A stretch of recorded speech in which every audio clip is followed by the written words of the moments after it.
All right. Well, welcome back to the podcast. Gabe, Giannis, and I, we are joined by JP Dinnell, who's a former Navy SEAL, currently works with Echelon Front, putting on amazing leadership courses that I've participated in myself. And then also he's a husband, he's a father, and just an incredible human being, badass grappler. And I was honored to have him on the show today and have a great conversation, Gabe. Yeah. I mean, I've said this many times before, and there's a bunch of episodes where like I have a whole bunch of things written down that I want to ask, conversation I want to have, and we just go in a different direction. And I think, JP is super passionate about faith and his faith journey. And we opened up because, you had listened to that podcast with his daughters and asked him a question, and the man had a lot to say. And I appreciate his candor and just how bold he was in sharing that passion. I know I took a lot away from the conversation, but it definitely didn't go as I had thought it went. But again, those tend to be my favorites. So I enjoyed it. Yeah. I mean, I think, with this podcast, I hope that listeners who are like, regular listeners of this show, they realize that we are seeking knowledge from different people, and we interview different types of people, right? And they have different perspectives on things. One thing that I think has been coming to the forefront more as of recently is the faith component. And maybe it's because that's what I'm looking for. Maybe it's because that's what's coming to me. I don't know. But in this particular case, JP definitely shines a lot of light on his journey, his background when it comes to faith. Gabe and I had a lot of questions in regards to leadership, in regards to, I had some questions in particular about breath work and his time as a Navy SEAL, particularly as a sniper, that we didn't get to. We'd love to have him back on the show to talk about that. But I think for those of you who are on a faith quest, I really believe this will be an insightful conversation, and he's very open about his journey. And if you're not on a faith quest, I still think that there's a ton of takeaways in finding someone as passionate and as motivated to share their message as JP is. I enjoyed this conversation. I hope you guys like it as well. Yeah, man. And we recently had Matt Bedreau on too. And the biggest takeaway from that episode, people should go back, is just staying curious, staying open-minded. And it's definitely an approach that I'm having on these conversations. So yeah, I hope people enjoy it. I really enjoyed it. As per usual, go back, check out the other episodes. If this one in particular gets you value, there's a nugget in there, you're like, holy that was incredible. Simple ask. Just share the podcast with a friend. It adds value for them. It also really supports the show. So share with a friend if you got something out of it. And other than that, keep training hard. Let's dive into a great episode with JP Dinnell. So JP, I was going through, obviously you and I have known each other for a while, and I was going back on some episodes of your podcast that I hadn't listened to, a few of them. This is like for a little bit ago. Yep. And I stumbled upon your episode with your two girls on their 12th birthday. And dude, as a dad of a just turned 13-year-old, it was like, it hit home so hard. I actually sent it to my wife and was like, I think here, I'll tell you, I text my wife. I said, listen to my buddies' girls talk about the faith they have. 5 minutes in will blow your mind. That's all I said. And so I thought a good place to start would be like, I was really inspired, motivated, overwhelmed by the way that they spoke about the Bible, by the way that their relationship with God, by the way that they talked about how it helps them with overcoming adversity and anxiety. And I just was wondering like how you even got them to that point, because I couldn't help but just be like, damn, I am jealous right now of what they have. How do I get there? How do I get my kids there? So it's easy answer, not easy to obtain if you're not intentional with it. Okay. So the answer is easy. Get you and yourself and your family involved in a church that preaches from the Bible. And it's hard to figure that out, because if you're new as a Christian or trying to find your faith or trying to find a good church, like all churches can seem equal. That's not the truth. There are churches that have, unfortunately, false prophets as preachers that are not saying the right things. It's the biblical truths that you need to seek and find. And that can be hard. That can be really hard to find. And, I'm fortunate because my parents had me in church at a very young age. Like from the moment I was born, I was in church. My brother, my sister, all of us were in church, and we'd go to church on Sundays. And then we'd go on Wednesday nights, and sometimes we'd come, we'd be there on Sunday morning and Sunday night, and anything the church had going on, it was very important. Our family, okay, the simple answer is our family made church a priority. And as I grew up, because church was it was almost, Jason, a non-negotiable. The reason why I didn't play football as a kid is because guess what days football games are? Yep. Sunday. So no, I'm not playing football because we're not going to church. We didn't, like, Sundays we were at church. We, if we were to go camping as a family, we were home Saturday night so we could be at church on Sunday morning. Or when we shifted to a newer church, I remember when they had services also on Sunday evening, if we were to go do something on the weekend, we were back in time to go to church on Sunday night. And, it was just, my parents made it a very high level priority. And I had that base and foundation growing up. And so all throughout high school, I was a virgin because I was waiting until I got married, because that's what is taught to you in church and in the Bible. It's because sex is a gift from God for a married couple. And that's the way it should be. And so I knew that from an early age. I had that conviction. Now, does that mean I was a perfect kid in high school? No. I sinned. I did things I shouldn't have done. But I'm thankful that I had some foundations to keep me solid. And, when I got in the military and I got in the SEAL teams, I always had my faith. I always had my relationship with God, even though I would steer away from church because I was on the road or traveling, or unfortunately not making it a priority because, hey, I'm home on the weekends occasionally, but I'm out partying on Friday, Saturday nights, and I'm not going to wake up hungover on Sunday to go to church. Unfortunately, that was a unfortunate reality when I was in my 20s. And as I got older, I would always be drawn back to church. Now, I still always had my salvation. At an early age, when I was able to explain to my parents what being saved was, then that's when I was saved and I got baptized. It wasn't until I made that commitment and the decision to get baptized. I'm not saying anything bad against people that baptize their kids at an early age. That's fine. But I think it's important for each human to be able to say, hey, I'm dedicating my life to following Christ. I accept Jesus as my Lord and Savior, and I'm dedicating my life to following him.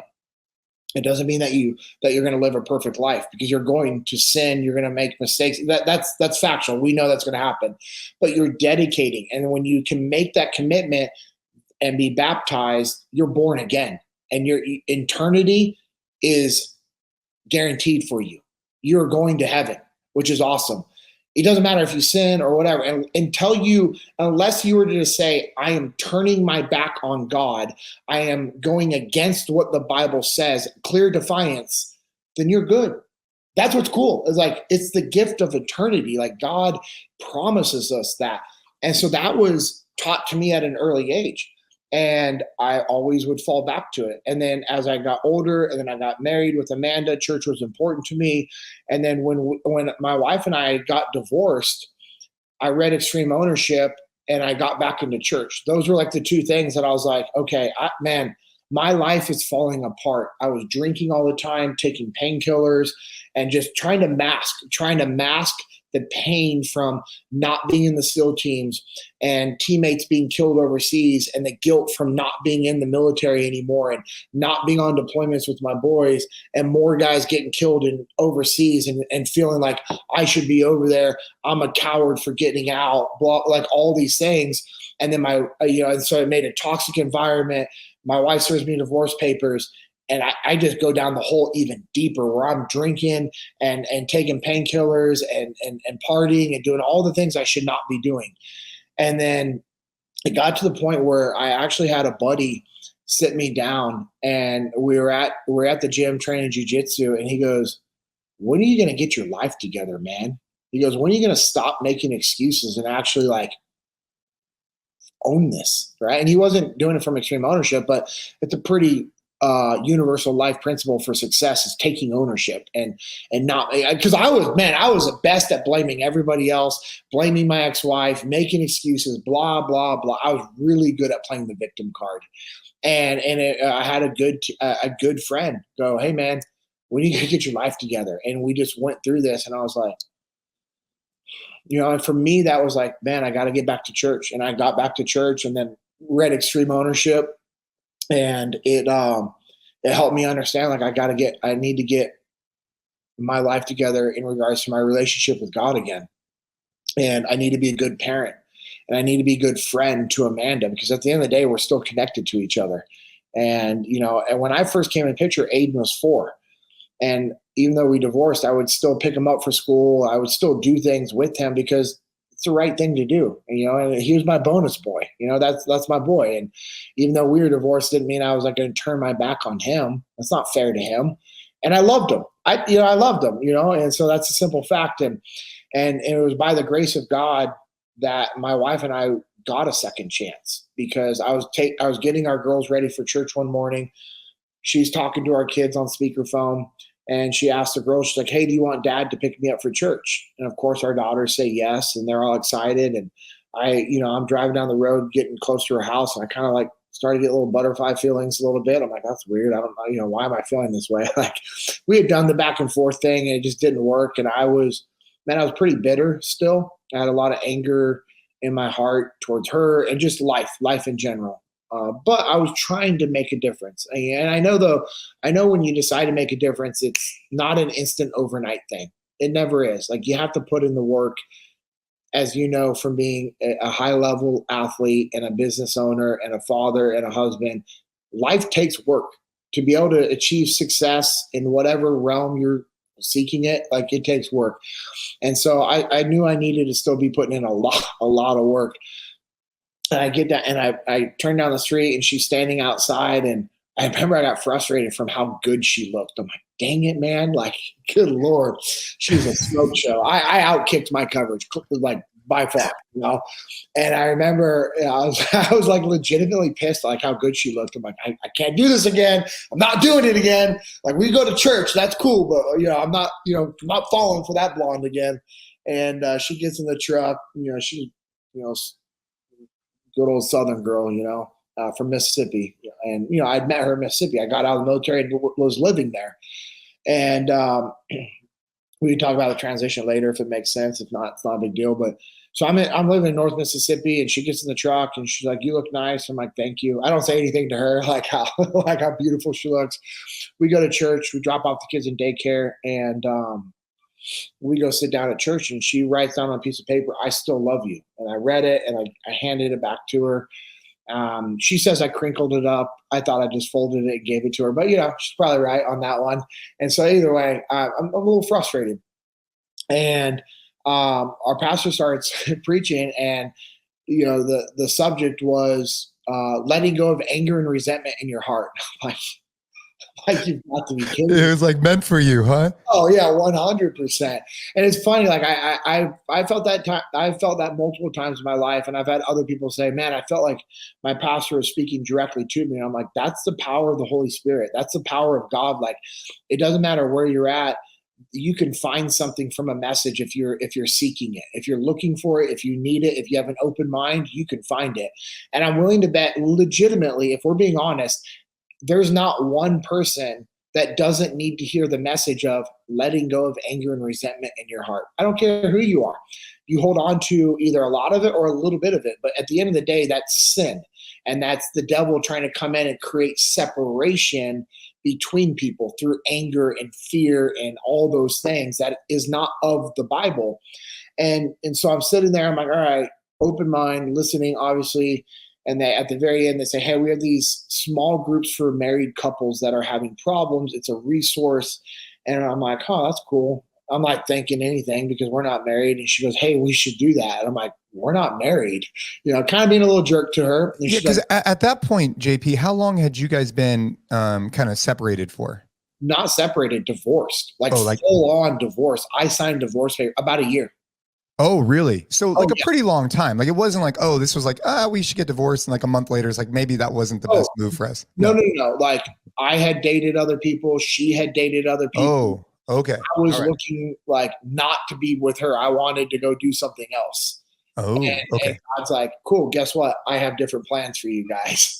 And, and she, had the same intentions of like finding somebody else and moving on with their life. That's what we both had done, because we tried the back and forth thing. Yeah, this was about a year, man, like of divorce. And so it was like, okay, but anyway, so we signed up for a small group, and we're not married, but we're the only non-married person in the small group. Nobody knew about it. And it was just a great resource to getting back to the principles of the Bible about how we're supposed to act as a husband and as a wife and as a married couple.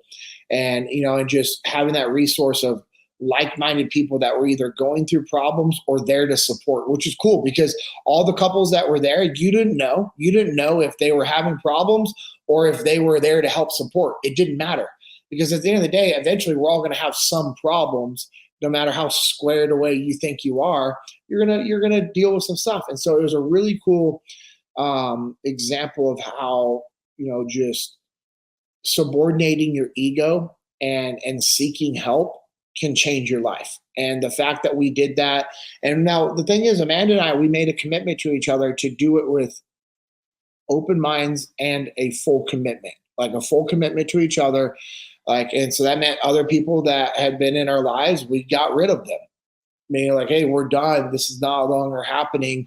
And friends and family members that didn't support us getting back together, we cut them out of our lives as well, because we're trying to get our marriage back. And that has to be the number one priority. And we made a commitment to God, and we had to make God first. And so, our kids are little when this is happening, but now what they've kind of only known for their whole life is being in church, in and out of church, and in church consistently. And then we moved to Texas, and we tried to find a couple different churches, and we had a couple of our friends that were great friends of ours, inviting us to try different churches. And they were good, but we just never felt that deep connection to any of them. And the devil wants to create separation, and I allowed that separation to creep in slightly, not major, but just enough to where we stopped going to church on Sundays because we'd be super busy on the weekends. And it was always I'm too busy, which is a lie.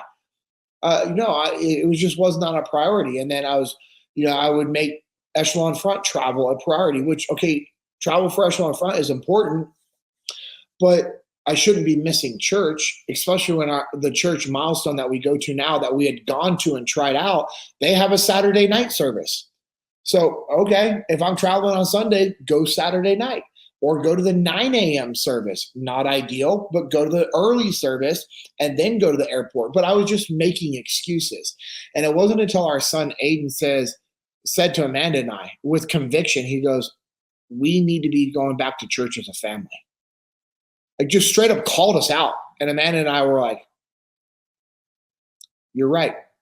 You're right. And so we went back to Milestone, and we started going there, and then, just made that commitment. And then I know I've talked to you about this event that I went to called Pursuit. It's a ministry event. It's called Walking in Truth Ministries. The event is called Pursuit for Truth. Okay. So if somebody went to pursuitfortruth.com, I believe .com, they could figure it out. But my best friend Steven had been inviting me to come to this pursuit for a while, and I just kept pushing it off and blowing it off, not because I didn't want to go, but just I didn't think it was that important. I didn't think I really needed to go, and I was busy. I had a lot of other things going on, and I like sharing this story because it's an example of what somebody can do for somebody else if they're obedient and listen to what the Lord is putting on their heart. And so he was inviting me to Pursuit, and I just kept kind of like putting it off or whatever. And finally, like we're training jiu-jitsu at 5, and we go grab lunch afterwards, and we go to this Thai place that we like. I love Thai food, so does he, and it's a pretty good meal post jiu-jitsu training. And he was like, "Hey, man, I wish I had it recorded, because I don't like to quote people and not be exact, but it was pretty similar to this." He said, "Hey, man, I need to apologize to you. I've been a bad friend." And I look at him, because in my mind, I'm like, what are you talking about? You're my best friend. You're a great friend. Like, the only thing I could think of is like, if you like tried to hit on my wife and that's what you're apologizing about, but he's happily married and he would never do that. So I'm like, in my mind, I'm like, that would be like the only thing. Like, you're like, hey bro, I'm sorry, I had some drinks and I hit on your wife the other night. I'd be like, well, okay, like let's talk through that. Or like, not acceptable, but all right, whatever, you know? But I'm like, there's no way. Like in my mind, I'm like, there's no way in my mind he's been a bad friend to me at all. So I'm like legitimately confused, and he's taking ownership, and I'm just like, Jason, I don't think I've ever shared this portion before, but I'm literally sitting there in the parking lot, and I'm really confused and kind of nervous because I don't know, like, okay, is something wrong with you? You know what I mean? And so we're just kind of going through stuff, and he's like, he goes, I have not done a good job explaining to you how important pursuit is. And God's really put it on my heart that you need to be at pursuit. And I said, okay. And I opened up my phone and I looked at my calendar and I put a hold on it. And I said, but I still wasn't all in. And instead of saying, do not book, boom, I said, possible ministry event, please call first. Because in my mind, I was like, well, if a client calls and books me for work, then, hey, you know what? Like, yeah, you're kind of in, but not all in. Yeah. Yeah. Oh, yeah, for sure. And which is BS, right? This is complete BS that I allowed this little weakness to come into my mind and just not commit. You know, which frustrates me. But God is good. God is really good. He didn't stop talking to Stephen. And, it was, man, a few weeks later, he calls me and he said, hey, this is going to sound crazy, and I don't know if this means anything to you, but I keep getting these visions and dreams, but visions when I'm praying for you, that I'm speaking at your funeral. And it's not anything from military related, like you went back into the military or from something in the past, and I'm speaking at it. He goes, it's a current day thing. Does this mean anything to you? And I'm like, no, which was a lie, because I, at that time, you know, was drinking a lot, not like a crazy amount to where I would die from drinking, but because I couldn't sleep. I had a bunch of anxiety that was going on that I literally hid from everybody. I had a bunch of anxiety. I was drinking. And in order to go to sleep, I would take an ungodly amount of sleep aids every single night. Like, and I would mix it with painkillers that had been prescribed to me. And bro, I was taking enough of that stuff that if you wanted to kill yourself, you could be knocking on that door. I knew, and I was keeping it within those limits, man. And, you know, God put that on Stephen's heart. And it was when he said that to me, I changed the hold in my calendar. I just felt this conviction. Like I felt this conviction of like, all right, I don't know what you're going to get from pursuit, but you need to go. And, you know, and one of the things that, cause he knows how busy I am and he knows I love being outdoors and just disconnecting. He's like, man, one of the days it's awesome. Like, it's a wilderness day. You just go out in the wilderness by yourself and just spend some alone time with God. No talking, nothing. And I was like, oh, freaking sign me up for that, man. Like, because I knew, right? My heart was like, I need that. And I don't know. I've never met any adult that if I was to say, hey, man, you're going to go spend a day just by yourself out in the wilderness, seeking the Lord, just quiet time, not having to talk to people, not on your phones, nothing. I don't know of one person that would be like, no, that sounds bad, because everybody needs that to an extent. Some people need it like I did, where I was like, oh, boom, I'm all in. And, you know, somebody who has, you know, like, you know, I don't know, maybe Gabe's like got a pretty chill life and he's really good. He's got two kids under 2. So he's just chilling with 2 kids under 2. Yeah, never mind. Gabe's like, sign me up, homie. I'll go to pursuit, you know? And so for me, that like was just pulling, and I was obedient and I listened to the Lord. All right, we're taking a quick break from the podcast to talk about what we have coming up on the Train Hard app in the month of July. So we're halfway through the year, which means that all the programs on the Train Hard app are entering a new training phase for the months of July, August, and September. So if you've been waiting, if you've been thinking about joining the Train Hard app, now is a great time to do it because we're turning the page on the first half of the year and going into brand new focuses. Force is going to be focused on building some raw strength in the back squat, the deadlift, and the bench press. We're also going to be working on developing some strength in some body weight movements, the pull up, the dip. So just a lot of really great structured strength work, as well as the conditioning to make sure that you keep that engine going strong. So a lot of strength focus and force. So if you're trying to get strong this summer, absolutely something to check out. And then on the flex side, we have a brand new training phase as well. And that first 6-week cycle as part of that training phase is going to have a big focus on these giant sets. So 5 exercises per muscle group that you'll do in quick succession. So you'll do something like a bench press, then you'll do dumbbell bench press, then you'll go incline dumbbell bench press, then you'll do dips, and then you'll do push-ups back to back to back. The pump on these sessions is unreal. And I promise you, if you're trying to build muscle, if you've struggled to put on a little bit of weight, this is going to be the way to do it. This is going to be the way to improve your body composition. I'm super excited. And then the last thing is we now also have past cycles of Flex available as an ebook. So if you're just not trying to download another app, you don't want to be on a monthly subscription, you can now access Flex specifically by going on the Train Hard shop and purchasing the ebooks for either just a 6-week cycle or the full first training phase of the year. So highly recommend checking that out. Highly recommend getting on the Train Hard app. Let's get strong. Let's get big. Now let's go back to the podcast. You would think things got easier. It actually did not as I was leading up to Pursuit, because the devil started to try to heavily really attack what I had going on in my life. And which I always tell people, like, don't be afraid to go to Pursuit because of what happened to me. I'm just sharing my story. And I think it's, there's a reason why I'm sharing all this is Amanda got heavy into her prayer and her time with the Lord. She had always done that, but not at this level. And she called, she texted one of our pastor's wife, and basically was like, hey, I'm supposed to do this thing for JP for this event that he's going to, this ministry event. I don't want to do it, because we were fighting pretty bad. Because again, I was drinking, I was, taking the painkillers and the sleep aids and, just all this stuff. So it was pretty bad between us. Again, nobody would know it. It was, I can see it on social media. It didn't affect work. And, it didn't, it was literally destroying our marriage. And my pastor's wife responds to her and says, that's exactly what you're going to do. You're going to be obedient to the Lord and do this for him.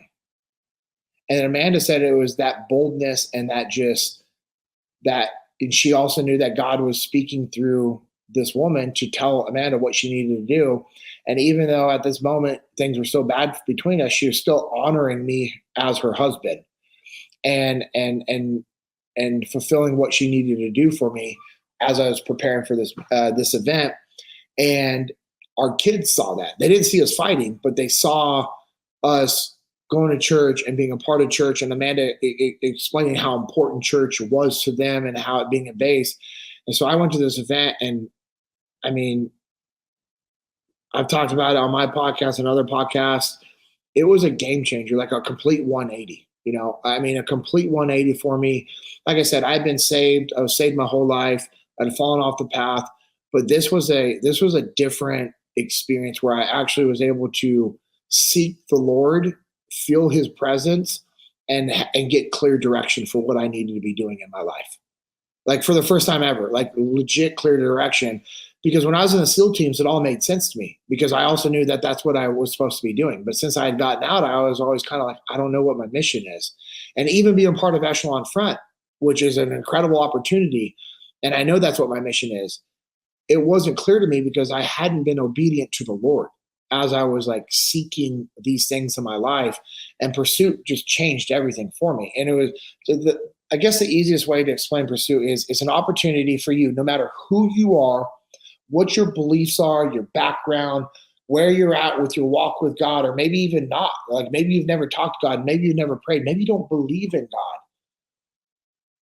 It's an opportunity for you to go and seek a closer relationship. I've been there where there's been pastors that go because they're like, I need a cleaning. I need to get rid of some of this baggage that I've been holding on to. And when I went, I was able to get rid of things that I didn't even realize I'd been holding on to. And the big one was anxiety and just anger and fear, not being fearful of another man, but fearful of, losing my marriage and fearful of my kids getting sick, and just being afraid of all these bad things happening, realizing, oh, okay, hey, I can't control those things. The only thing that I can do is cast my worries upon the Lord, is give that to the Lord and ask for peace and comfort. That's the only way. That's the only true source of peace and comfort, is from seeking the Lord and worshiping the Lord and submitting yourself to the Lord. And that's what I recognized there. And I was able to get through a lot of other stuff that honestly, bro, I didn't realize I've been holding, like stuff that happened to me in high school that I'd never talked about, had never thought about, because I was like, cool, boom, that didn't happen. We're going to bury it. And if I just bury it and don't think about it, cool, it never happened.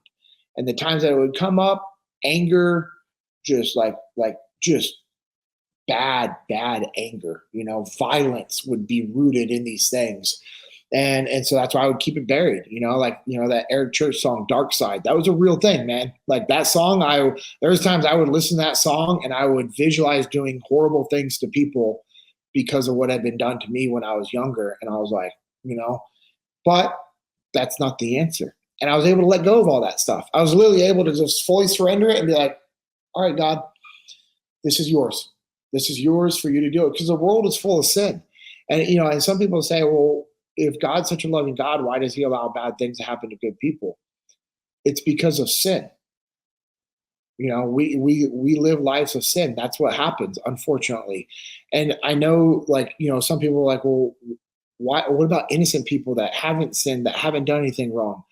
That's the unfortunate part of the world that we live in here on earth. It's flawed. It's full of sin. But through salvation in heaven, it's eternity of being pain-free and worry-free and all those things. And, and God's a good God. He's a healing God. I've seen, people be healed through miracles of prayer. And it's just, so for me, just going to that event was just a complete game changer. That was, one of the, I say this often. I don't mind saying, I have no problem sharing this, is, porn was a big deal, like an issue, with me in our marriage, to the point where it was ruining our marriage. I would just be like, well, instead of being intimate with my wife, I'd just go watch porn. And porn it's legitimately poison to the brain. It ruins your brain. It has the same effect as meth. Okay.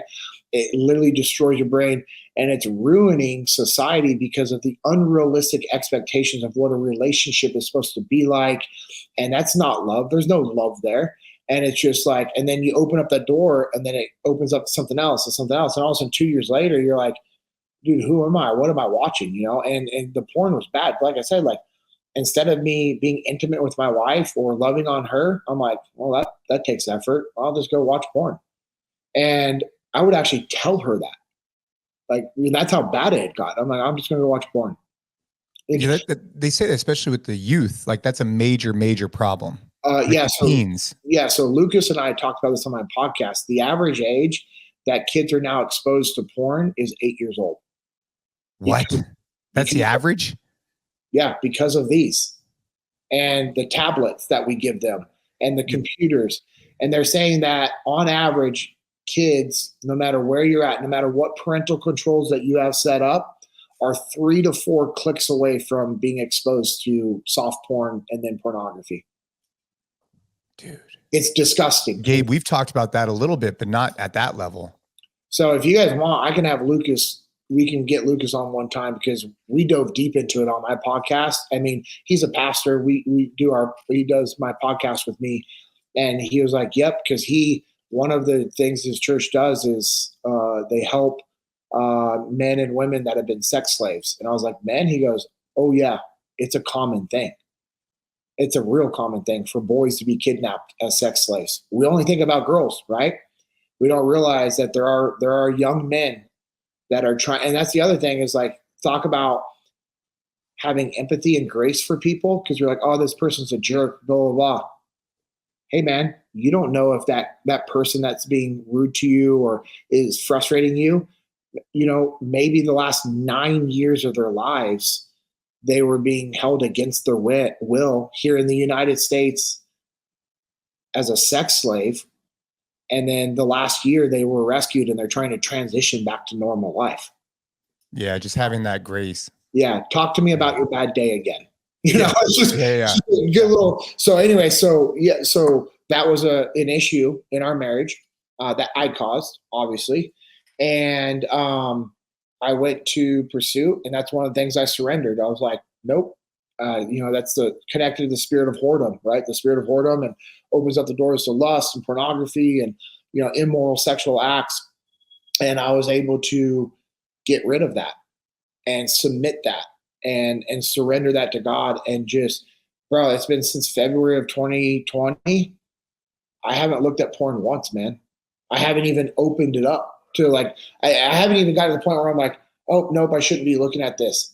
It hasn't been a desire, man. Now, there's other things I've been, struggle with. And, and that's why one morning I woke up 488 days ago. I don't know if you can see that. And without alcohol, right? You haven't drank in 488 days, right? No alcohol, man. Dude. And so since I went to Pursuit, when I came home, I told my family all about it. Literally everything about it. I told my wife, I told my kids, it was a 5.5 hour drive from Amarillo back to DFW because it's in the Amarillo area at Cedar Canyon, which is down in the canyons. It's beautiful down there. You're like, what, Amarillo? Nope. Yep. Cedar Canyon is like down there. But I talked to my wife the whole drive home, and I was like, hey, all the inappropriate things that I had on my phone, on my hidden camera roll, those were all gone. I literally deleted everything that I shouldn't have. It was gone. I deleted it off my phone. I erased all my browsing history, cleared it out, set parameters on social media. Don't want to see this. Don't want to see this. Don't want to see this. And she was like, wow. Okay. And then, when I was home that night, she goes, I'm looking at a different man. Yeah. Because she could see a difference in me. And I was able to sit and talk with my kids. And because of me being able to share, obviously I'm not going to share some of those details with my kids, but just what God had done, they were all in. And from that moment, like, we got heavy into church, and our kids were like, hey, we want to serve at church. So we go to church at one service, and then we serve at the second one. And there's been times that we've gone on a Saturday night, and Aiden will drive him and the girls to church on Sunday just so they can go serve 2 to 3 services. Like, they are all in. They go to church camp, summer camp, spring camp, fall retreat. They do the small groups. I mean, they are on fire for God. And I know this has been a long story to your question, but it's all tied together, and it's about intentionality. The reason why our kids are on fire for God is because we are intentional about having them in the church and involved in the church, not just going to church. If that's all you can do, that's fine. Go to church. Try to get plugged in, though, to either a small group or send your kids to like camps where they can meet new friends. And for us, like we moved farther away from our church, and that made zero difference. We're still driving. It doesn't matter. We passed, I think, 7 different churches on the way to our church. I'm sure they're great churches, but for us, there's zero chance we will not be at Milestone Church in Keller, Texas. Zero chance. And that church is growing and expanding, and they have a bunch of different areas that they're growing. And their whole thing is for the youth. They call it next gen, the next generation. And they are so heavy in the next generation. And so for what you said, and for anybody that's listening, find a church that has a good youth ministry program, because if they're investing and pouring into their youth, that's going to be that's where you want them to be. And that's where you want to be also. Because what I've found is that if a church heavily invests into their children, that means that they're mindful of the growth and development needed for those children to grow into young adults. Therefore, they're also going to be pouring into the adults. And if somebody doesn't have a church like that right now, you can literally go to our church and watch the online services and just see what I'm talking about. And then that way you can be like, oh, this is what it means to have a church that preaches from the Bible. We preach from the Bible. It's not like, well, this is how I interpret it. This is what I think you should be doing. It's no. The Bible says this. This is what we do, and this is what we don't do. And you need to have a bold pastor and bold church that is willing to stand up against society.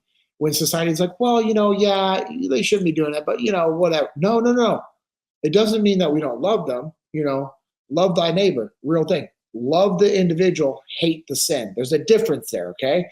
I can still love on somebody while not agreeing with their sin, and how I love on them isn't saying, you're going to hell if you don't repent. That doesn't work.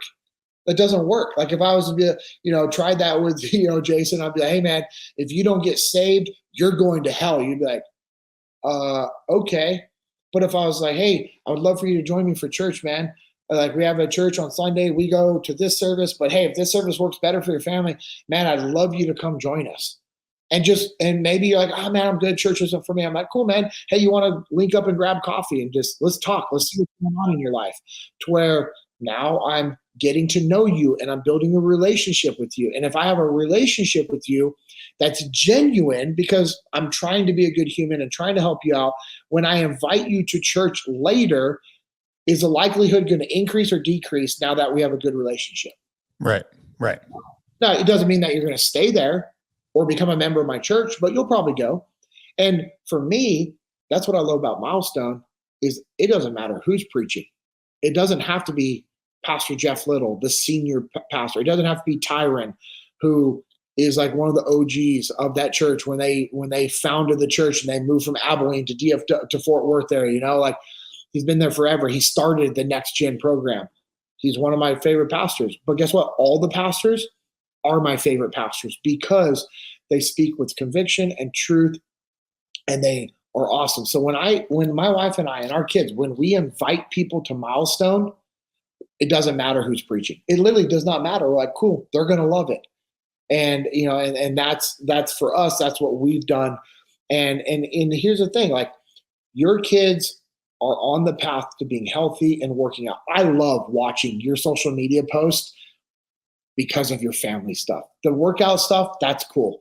You being a CrossFit athlete and champion, that's cool. Jiu-Jitsu, that's cool. But nothing compares to your number one ministry, which is your family. And what you do, Jason, with your family is incredible. And what I would challenge you is to do the same thing in regards to church. Lead your kids to church. And anybody listening, you can do the same thing because your kids are going to know how to work out. They're going to know how to eat healthy.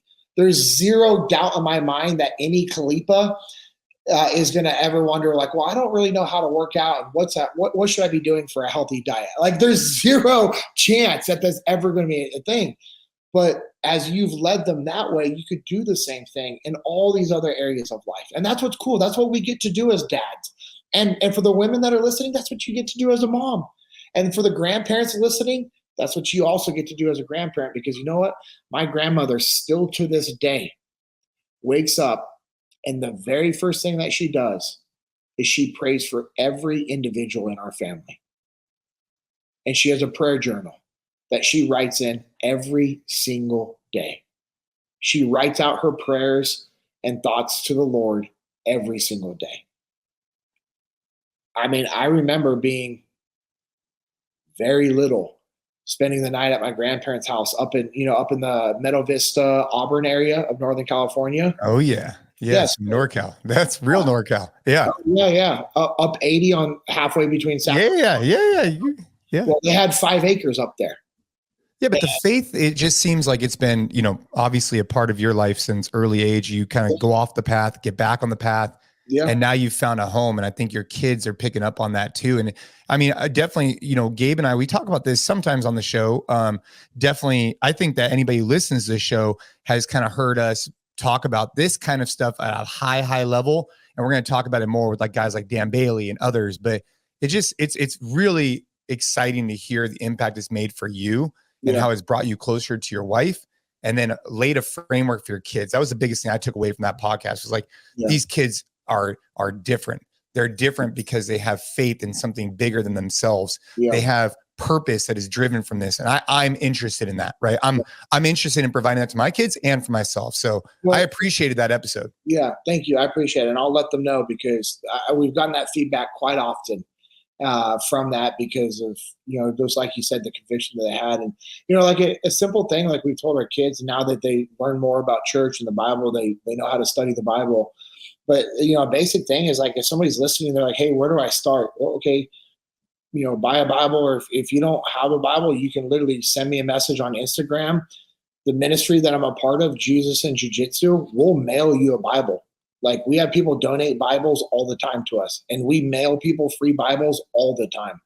And, but the other cool thing is that you can literally download on your phone the Holy Bible app, like the Bible app.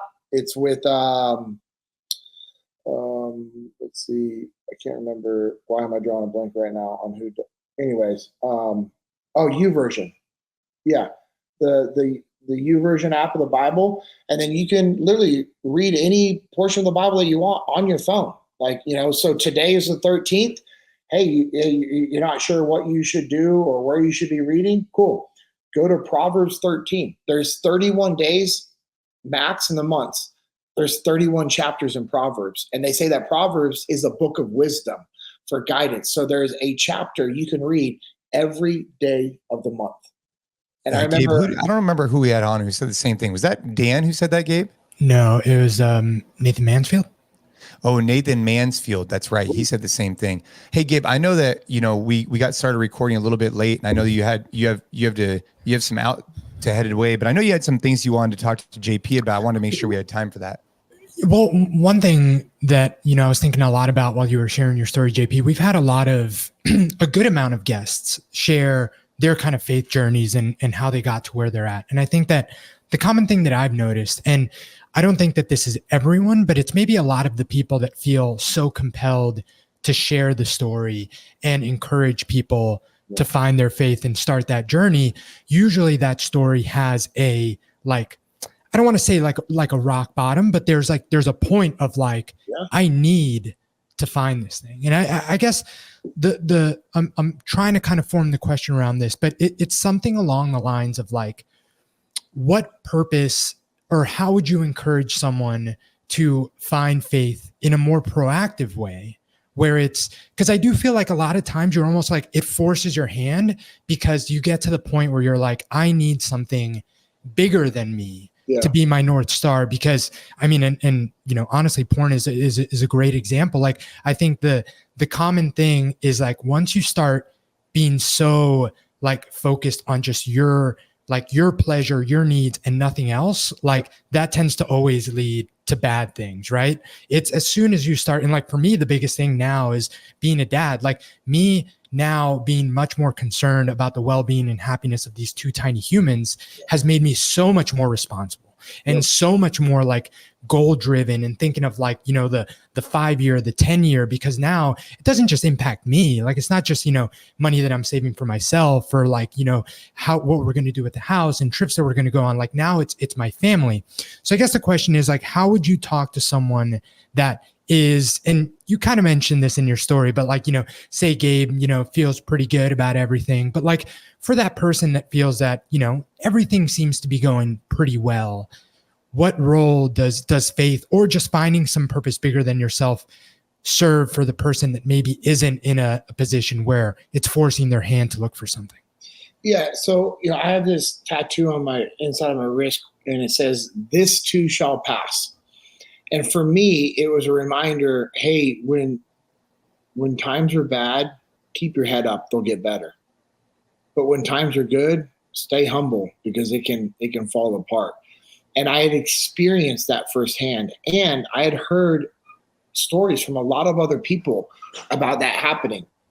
And so to answer your question, Gabe, I would just encourage people to seek it, be proactive. It's only going to make your life better. You don't need to hit rock bottom to seek a relationship with the Lord. And if anything, it's almost like you're seeking that relationship with God because you know you're not complete. It doesn't matter how good you are or what's going on in your life or how great things are. People still feel a void. That's why people are always trying to do something. They're chasing something, or they're either chasing something or running from something, right? And it's because there's that void. And in a relationship with God, salvation clears that void. It fills that void with something that's real. Like, I mean, Jason, you heard the podcast. You think anybody could convince my kids that God's not real? No. That was a big takeaway. Yeah, and it's the same for me. And it would be like me telling you, Jason, like, okay, so Gabe, you're married, right? Yes, sir. Okay. Well, how would you react if I was like, hey, you don't love your wife? Just dismiss it because exactly. You'd be like, what are you talking about? No, Gabe. I don't think you understand it. I mean, I know you think you love your wife, but in reality, you don't really love your wife. And you would probably say something like, hey, bro, I love my wife. And I'd be like, well, how do you know? And you would probably say something along the lines of, because we're connected and I feel it in my soul. Like, there's no person that can say you don't love your wife. Even when we were divorced, we still loved each other. We were still connected. Our souls were connected. Okay. And so just like you have that like boldness in your love for your wife, because you're like, bro, what are you talking about? I'm not even going to listen to you. You don't know what you're talking about. That's the conviction that I have for God being real. And that's the conviction that my kids have for God being real, because I have felt his presence. My kids have felt their presence. So if you haven't felt his presence, seek it. I've heard from many people before that were like, you know what? I was just, and some of them were in a bad spot. Some of them were just kind of confused in life, or they're just going through the motions. And they said, all right, God, if you're real, show yourself to me. And they weren't challenging God. They were literally saying, hey, if you're real, show me. I need to experience something that would only come from you.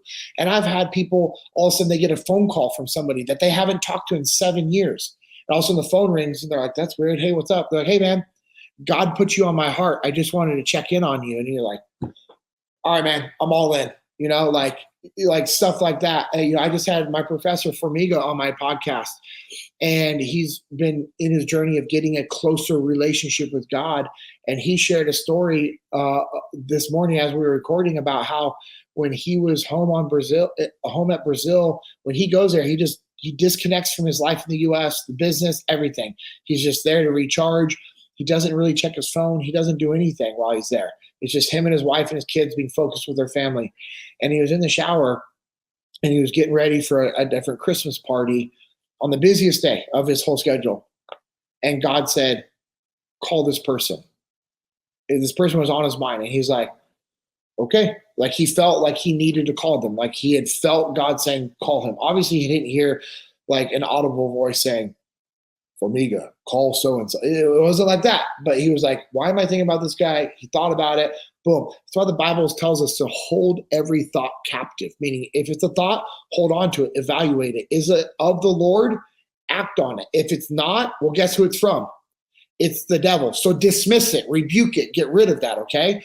Like, when you're like, whoa, why did I just have that crazy thought? Like, what? That's of the devil. He's trying to creep in. So anyways, so Formiga goes, okay, gets out of the shower, calls this guy. The guy answers the phone, and he's just sobbing for like 2 minutes. 2 minutes. They're like, can't talk, crying. And Formiga's like, hey, are you okay? He keeps saying, hey, are you okay? Yes. Yeah. Like, and finally the guy was like, you just saved my life. And Formiga's like, what are you talking about? And he goes, I'm sitting in my living room with my pistol in my mouth, and I was getting ready to pull the trigger, and you called me. And he goes, you're the only person I would have answered the phone to. And Formiga was like, whoa. And so he's like, hey, you can't do that. Promise me you won't do that. And he's like, all right, professor, I won't do it. And for me, it was like, hey, call these guys, talk to them. And, and so think about that. Like, if he wouldn't have been obedient, this would have been a different story for this guy who had kids. And so for me to share that story, because for him, that was a confirmation that God is real and he speaks through people. So no one could ever go to Famiga and be like, hey, God's not real. He'd be like, really? Because this happened. And there was another time where, Famiga and I, we see each other at the gym and we text. I don't ever call him. And one morning I was driving to go record a podcast and I was just like, you know what? I'm going to call him. And I called him and he's in tears. I was like, hey man, what's up? He's like, I'm just having this really bad anxiety. I don't know what's going on. And we're like 20-ish minutes from each other normally. And I was like, I'm 2 minutes from your house. I'm coming over. And I hung up the phone. I already had praise and worship on. I just cranked it up a little bit louder and I just started praying. I literally was praying the whole time. As I got to his house, I walk in, I give him a hug, and I start praying for him and his wife. And he said all that anxiety and fear left immediately. Yep. Immediately.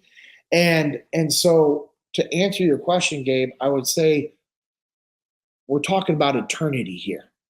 Do you want to be wrong? And just seek the Lord. And if your life is good, it'll keep being good. And you're going to have ups and downs no matter what. Like, I don't care who you are. You're going to have ups and downs. And would you rather be doing it alone or have a source of inspiration and hope and peace and comfort and guidance? Gabe, I love this podcast, man. Not just this. I love this podcast to be able to have conversations with guys like you, JP. I just really appreciate you right now. Thank you. The opportunity that we as men and women, obviously, that are guests on here, can be bold with their faith. And because right now, let's be real, the world needs Jesus more than ever. There's some crazy things going on, And I always say at Echelon Front, the world needs leadership more than ever. This nation needs leadership more than ever. Well, guess where the true leadership comes from? God and the Bible. Like, this is the best leadership manual out there. Like, if you just read the Bible and you read it with intention and ask questions and do Bible studies and look up, Like, if you have questions about the Bible, find a pastor, find a church, find a small group. There are study Bibles out there. This is just a regular Bible, but I also have, I have a bookshelf of all different types of Bibles. And there are Bibles that it's an actual study Bible where it breaks down the chapters and the verses. And it's like, hey, this is what this means. And here's something to think about. And then literally it'll cross-reference 5, 6, 7 other different verses in the Bible to refer to that. And then all of a sudden I'll go over there. I'm like, all right, cool. Go into Romans and I'll read this verse and then I'll read the whole thing on Romans. And I'm like, all right, boom. And then I'm going to the very beginning of the Bible and it's just all back and forth. And this is the greatest leadership manual that's out there. And again, I'll just reiterate what I said. We're talking about eternity. So that's something I don't want to be wrong on. And here's the deal. If I'm wrong in regards to this whole God thing, I think I'm going to be okay. But if I'm right, I'm guaranteed eternity. You know what I'm saying? And what I mean by that is if I live my life as a Christian who's dedicated his life to serving God and I accept Jesus as my Lord and Savior and I dedicate my life to serving him, and when I die, this whole God and Jesus thing, if it wasn't real, no harm. It means I lived my life as a good human and I tried to help other people. But if God and Jesus is real, which they are, and I'm not saved and I live a life not following him and I was to be wrong, we're talking about an eternity in hell. And that's not something I'm not messing around with. And that's why I'm bold about sharing my faith. Because like my daughter said on that podcast, this is one of the lines my daughter said, Gabe, I'm phrasing it because it's not exact, but Jason just listened to it so he can correct me, is we're talking about boldness. And my daughter Cora says, do you want to get up to heaven one day and your friends aren't there because you didn't talk about Jesus? It was along those lines. And so for me, I have no problem sharing my faith. and helping people. And also, I'm very, very, very transparent. I'm not a perfect example of a Christian. I don't know of any. And that's the thing we have to be careful of. Like, if you think someone's a perfect Christian, they're hiding something. And I'm not meaning that in a bad way, but what I'm saying is we are all flawed, sinned humans. And there's a lot of church hurt as well. And that's what I also want to throw in there is be careful of church hurt, meaning being at a church where you get hurt by the people there. Because the church is full of sinners. That's where I want people to go to church. It's funny when people are like, oh man, you invited that person to church? I'm like, yes. That's exactly where they need to be. Like we should be inviting everybody. That's what the Bible tells us to do. Yep. And so for me, it's important. And for somebody whose life is going well, just seek out some truths. Just seek it out with an open mind. It's a shame that, and this applies to so many things in the time we live in now. So much of what you hear about are the extremes. You mentioned the example of as someone that is bold about their faith, it's not telling people, hey, believe this or else, you're going to hell. Right. And that's what unfortunately is put out there a lot. But every experience that I've had with the people we've had on the podcast, and honestly, not one of the biggest reasons, but definitely one reason why we moved to Texas was just because how open-minded people are and how just open they are to, hey, if you want to be a part of this, great. If not, you don't. We moved to Texas during a pretty weird time in 2021. And, we're originally from New York and lived in California. And, as soon as we got to Texas, and just the reason that I know you're from Texas and a lot of people here are, Christians, and there's a lot of churches around. The one thing that we immediately noticed was just the lack of judgment, at least on the surface, and just the amount of hey, you're welcome regardless of what you think, if you want to be a part of what we do, if you don't. And now that we've been, part of a gym here and, the small community that we live around here, it's been refreshing to kind of see that side of it, because sometimes from the outside looking in, people have these preconceptions of Texas and Christians and people that go to church and people that, you would say are bold about their faith. And my experience has been everything but what those kind of misconceptions are. So yeah. I appreciate the conversation. I appreciate the story and the insights. And it is just kind of unfortunate that I do think that a lot of people out there have maybe a different view of what some of these conversations could look like, or what, potentially welcoming someone to start their faith journey could look like, because it's welcoming. It's not, hey, you should do this or else, because to your point too, it's not practical, right? That's just going to push people away. Yeah, it's kind of like the way with fitness, right? It's the same thing with fitness. You push too hard, they just go the opposite direction. Mm-hmm. Yeah, and when you're working with somebody to get them, let's say they're really unhealthy and you're trying to get them healthy, I'm willing to bet you make small incremental changes so that it's sustainable, correct? 100%. Hey, let's start off by let's stop drinking sodas and eating candy for the week, Right. And right. Hey, let's just add in a 10-minute walk. So it's these little things like, oh, okay, I can do that. And then it becomes habit. And it's the same thing that I think we need to be better at as Christians, is helping people make small incremental changes. Now there is a time and place for a drastic 180. Okay, hey, I need to radically transform my life. And that's great, because when that works, it works. And I think that it happens more often than people want to talk about, because it's an extreme. But here's the crazy thing. With the power of God, there's nothing too extreme. Nothing. I've literally seen people go, get saved, get baptized. Literally earlier that day, they were doing a bunch of drugs. They partied the whole weekend, did a bunch of drugs, stumbled across somebody that talked about God. They're like, you know what? I need to change my life. They're like, all right, you know what? Hey, I'm done running. They dedicate their life to Christ. They get baptized, and then boom, I have a buddy who's like, hey man, I came up out of the water and I felt everything fall off of me. All the shame, all the guilt, all the addictions. And this was a hardcore party band guy, musician, Hollywood, like connected out there in the movie industry, was like unreal amounts of drugs. And he goes, I came up out of the water and he goes, since then I have not once ever felt the desire to drink or do any drugs. He goes, I got celibate. And I'm just like, you're talking a complete transformation, and that can happen. But I love that you brought it up, Gabe. It's like, hey, let's not let our lives get to that point before we find Christ. Yeah. Gabe's question definitely speaks to me, right? Because I'm kind of in the same boat as him. I think him and I are both kind of in the same kind of like area, right? Where like, and I think you had some really good points to me. Your point, to be honest, about like, hey, if I'm right about this, like I'm going to be really right. And if I'm wrong, I still lived a great life, right? I still lived an ethical, supportive life for others. Like, who the hell is going to complain about that? Nobody.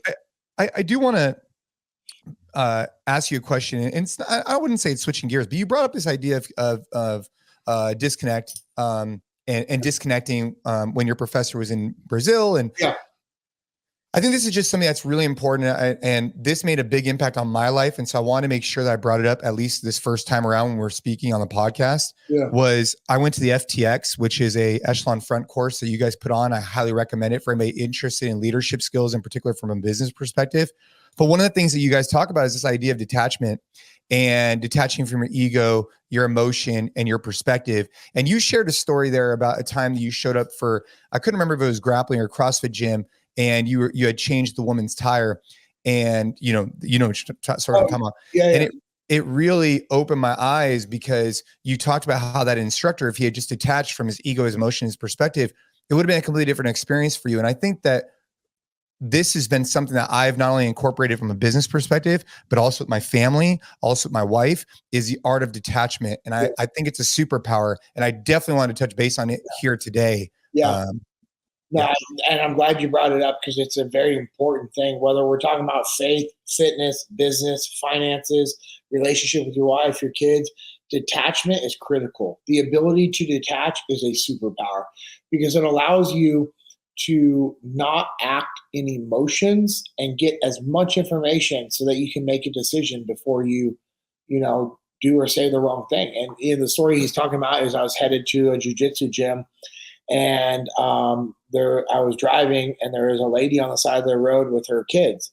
So I pulled over, I backed up, I was trying to help fix their vehicle. I wasn't going to be able to like fix it. So I'm like, cool, hey, let me drive you to your guys, like, where do you guys live? And they're like, right on the corner of the apartment. So I brought them to the apartments, and I tried to do what I could on the car, but I was like, it was a newer vehicle. I was like, I'm sorry, I can't do anything. But I brought her to her apartment, which means that I was late to class. And, when you're late to class, you have to do a bunch of burpees. And the guy was like, I was just like being a jerk about it. And, I'm like, all right, cool. So I did it. I didn't say anything. I'm like, cool. I'll take my punishment. Yeah. When you originally told the story, he said something along the lines like, hey, frogman, like, aren't they always on time, or something of that nature? Yeah. It was being a little, yeah. He was being a little smart aleck, right? And just like trying to like push my buttons. And I'm like, I just kept my mouth shut. I didn't say anything. And then later I ended up, like, somebody else was talking, and I had mentioned what I did. They're like, why didn't you say anything? And I'm like, well, why would I? He didn't give me the opportunity to. And also it would have came off like I was trying to complain or whatever. And I was like, cool, whatever, I'll do my punishment. You can talk crap on me, call me a frogman, in a disrespectful tone. Like, to me, like, big picture, I'm like, whatever. Well, I was pissed off, but big picture, I'm like, cool, detach, whatever. And it's just this reality of, like, the reason why I share that story is, like, you don't know what's going on with somebody else. And if he would have just said, hey man, you're normally not late, is everything okay? I would have been like, well, I was actually going to be early, but I passed a mom with her kids on the side of the car, broken down, so I couldn't fix the vehicle, dropped them off at their apartment, and just got here. Sorry. And guess what? If he knew that, he probably would have been cool with it. And so I shared that story, And sometimes I give a lot of details. Sometimes I give a little Cliff Notes version. But you have a really good memory, Jason. That's impressive. I'm very impressed that you remember that phrase. Because that's funny. That phrase actually really pissed me off. I was just like, all right, detachment. But it was to the point of, if he would have had all the information, then he could have based his next statement and or actions based off of all the information. And so for me, and I think I said it when we were talking there, but if not, since then, Jason, what I've adapted and added to it is, for me, it's a reminder that my perspective is flawed. I don't have all the information, and I need to give people the benefit of the doubt. Instead of assuming the worst, let's get some information. So if my kids make a mistake, instead of me yelling at them, like, why'd you do that? That's stupid. You shouldn't have done it. Say, hey, Cora, why did you do that? Hey, let's just talk about it. Why did you choose to do this? Or, hey, Nola, hey, normally we don't do that as a family. What was the thought process behind this? Oh, well, hey, I'm sorry, I forgot. Or, hey, actually, I saw this happening, and that's why I did it. And I can be like, oh, well, that actually makes sense. That's a good job. Hey, I'm proud of you. Because from there, if I'm doing this with my kids and everybody else, but especially my kids, one of the responsibilities for me as a leader is to teach my people how to think, not what to think, but how to think. And I want to encourage my kids to make decisions on their own. I'm going to give them parameters, in which what we can do and, think. But same with our son. He's 18. He has much broader parameters than our 12-year-old daughters. But it's because he's 18 and he's more mature, and, he's at that point in his life. But even still, he'll do something. I'm like, hey, man, why'd you do that? And they're going, I'm not attacking you. I'm not mad at you. I'm asking. And so what I realized is, Aiden gets nervous if you ask him questions, because for whatever reason, no matter who you are, he assumes he screwed up and he's in trouble. It doesn't matter how you phrase it. If you come up, so I understood that I have to be very selective with the words that I use with him. And I have to be proactive and say, hey, bud, I'm not frustrated or mad. I don't think you did the wrong thing. I just want to know, why did you do it this way? I'm just trying to understand your thought process. And he'd be like, so you unlock that perspective, right? Because that was the big takeaway I had, is was the perspective, the ego, and the emotion. I mean, Gabe and I talk about this, you're never going to really do anything well, emotional or with an ego.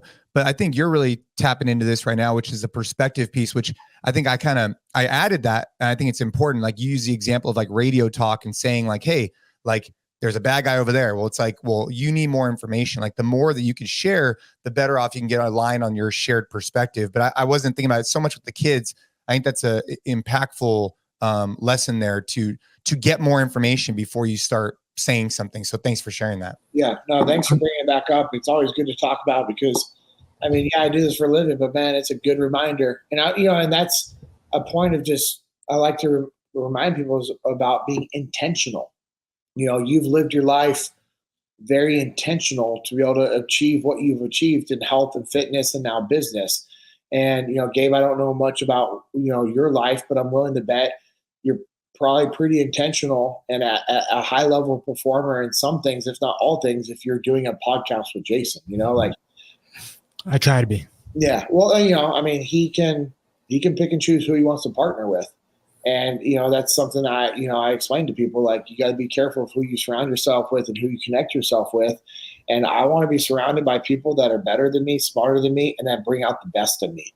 And, I was working with a guy who's extremely successful in business.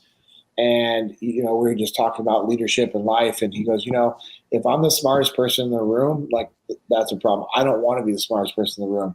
He goes, I just want to be known as the guy that brings the room together. And his whole thing is just surrounding himself with people that provide value and that are assets and not liabilities. And that's the other thing. I like, Jason, with your podcast and the newsletters that you put out is, unless I'm having a complete brain shutdown right now, I don't think I've ever heard or read you say be an asset and not a liability, but that's what you're saying to people. That's literally what you're saying. And, it's just. Oh yeah. Hey, Gabe, that's a good point. Cause we talk about train so you can protect, run, jump, climb, lift, fight, whatever, and provide.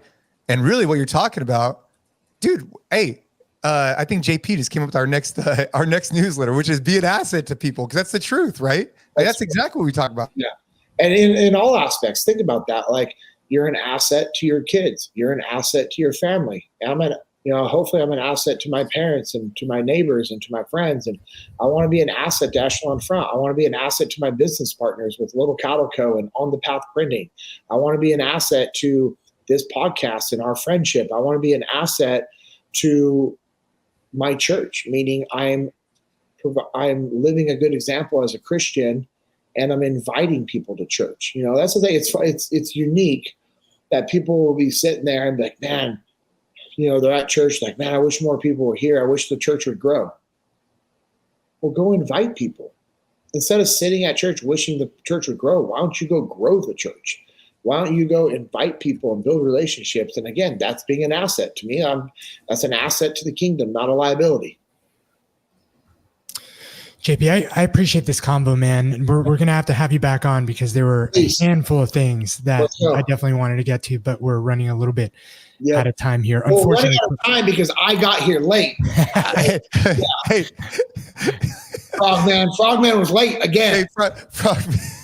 I didn't say it. I'm not going to say it either. Because that's the truth. I was late. There's some things I want to talk about. I had a bunch of stuff I want to talk about, mainly about some time in the teams in regards to breathing mechanics and understanding how to control some of those things. But we'll have to do part 2, because I know you have activity going on today. I know Gabe, we do, but I think, I just want to say, thank you. I know you travel a lot. You share a lot of leadership principles. And I think today we're barely scratching the surface. I mean, obviously we went pretty deep, I'd say, towards the faith side. But I think there's like 16 other layers that we could talk about on a future episode. For sure. I love it. I appreciate you guys. And, I just, the fact that I get this opportunity to be on this podcast and other people's podcasts, to me, just blows my mind. So I just want to say thank you to you guys. And if, some of the stuff that we talked about, like, I'm pretty transparent. I post all my stuff on my social media. I'm big on my Instagram, which is just my name, at JP Dinnell, and then check out echelonfront.com. I mean, those resources, that's what my life is focused around, is what I do for Echelon Front. Everything else is added benefits that I get to be a part of, but Echelon Front is my primary focus. And I love being able to do podcasts like this and just talk, try to provide value, share some stories. And, what's cool, Jason, is, man, you have such a great reach, and, you're changing people's lives, and you having me on this podcast and allowing me to talk about my faith, and you bringing up my daughters, there's a good likelihood that people will reach out either to myself or Jesus in Jiu-Jitsu or to my church or you, and then we direct them the right way. There's going to be a handful of people that either reach out or are convicted enough to go find a church and seek a closer relationship with God. And bro, that's a win. That's a major, major win, because it just doesn't end with that one person. It's a ripple effect. You have, by somebody giving their life and just surrendering to God, like, that can change their generation. All the generational things that are going on can be shifted and changed by surrendering. So I encourage all of our listeners to do that. I encourage you guys both to do it as well. And I'm here for you guys if you ever want to talk through it. Thank you, JP. Appreciate you guys. JP.